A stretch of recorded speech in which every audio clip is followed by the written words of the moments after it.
Organisation है one truth project, उसकी ये लेडी है जो ये वन ट्रूथ प्रोजेक्ट चलाती है और इनके साथ तकरीबन एक 200 बोर्ड ऑफ मेंबर हैं और कई लाख इनके सपोर्टर्स हैं। ठीक है, तो इनका ये सवाल है, बहुत ज़बरदस्त सवाल है इनका। तो इनके सवाल जवाब में हम थोड़ा सा बहस करेंगे आपके साथ कि किस तरह ये इनके सवाल जवाब किस तरह जो है वो मतलब नॉलेज के बारे में किस तरह बेवकूफ़ बनाया जाता है। अगर आपके पास ठीक से नॉलेज नहीं है तो आपको बेवकूफ़ किस तरह बनाया जाता है, इसके ऊपर हम बहस करेंगे। अगर आपके पास नॉलेज नहीं है या आपके पास आधा नॉलेज है या फिर आपके पास एक ही साइड का नॉलेज है, हाँ, क्योंकि देखिए जब आप कोई फ़ैसला करते हो तो फैसला करने में आपको दोनों पार्टी का नॉलेज होना ज़रूरी है कि ये पार्टी क्या कह रहा है और फिर ये पार्टी क्या कह रहा है।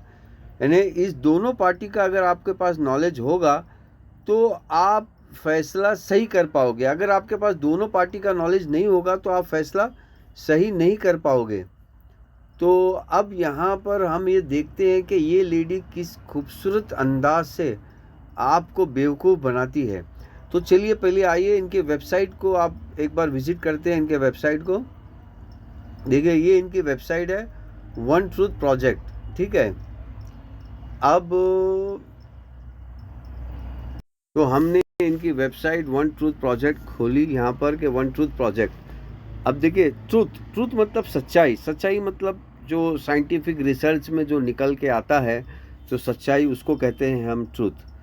तो एक सच्चाई प्रोजेक्ट इस तरह का मतलब है। तो ये कह रही है कि proclaiming Jesus engaging Islam equip Christians to reach the unreached.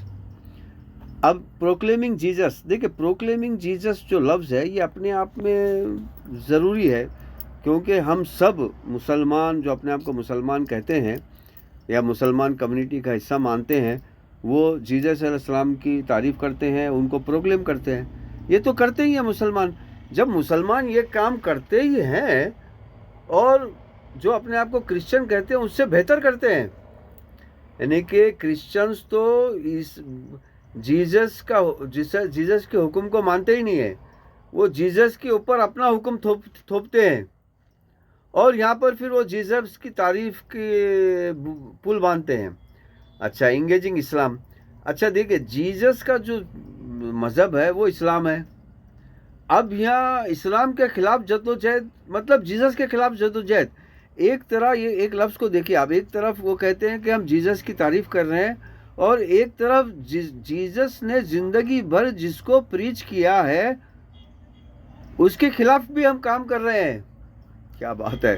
तो मेरे प्यारे भाइयों और बहनों, आपको नॉलेज होना कितना ज़रूरी है आप देख लीजिए, क्योंकि अगर आपको नॉलेज नहीं होगा तो आपको अपने से ही कंफ्यूज कर दिया जाएगा। जीसस ने पूरी ज़िंदगी भर इस्लाम की तालीम दी, इस्लाम के लिए जिया, इस्लाम के लिए वो आसमान पे गए और इस्लाम के लिए वो वापस आएंगे और एंटी क्राइस्ट से वो लड़ेंगे। हाँ, क्या बात है। हाँ, तो मैं अच्छा, equip Christians to reach the unreached. अच्छा, इक्विप क्रिश्चियन, अब देखिए लफ्ज़ क्रिश्चियन, जीसस ने कभी कहा कि मैं क्रिश्चियन हूँ? जीसस ने कहा कि आई एम ए बिलीवर, मैं गॉड के ऊपर यकीन करने वाला इंसान हूँ। क्रिश्चियन तो कहा ही नहीं।